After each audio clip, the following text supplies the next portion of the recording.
మా కొలిపాకి పోయినా మా చెల్లె దగ్గరికి.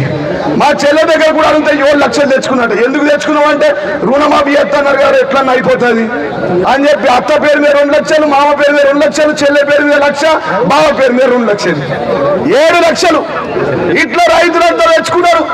49,000 కోట్లు ఉన్నదని తేలింది. మీరు 17,000 కోట్లు, 7,000 కోట్లు, ఇదంతా అబద్ధం మాట. ఎన్ని కోట్లు ఉన్నాయి?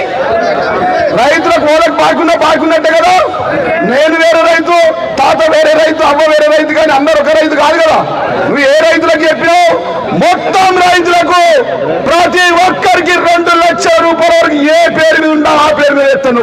కొత్త డ్రామా పెడతా ఉన్నారు. 49,000 కోట్లు వాస్తవం కాదా?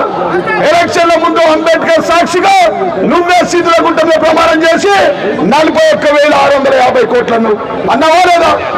ఇంకా ఏమన్నా ఉంటే కూడా పోయి తీసుకొచ్చుకొని ఉరుకురి తీసుకురండి అని చెప్పి అన్నదా?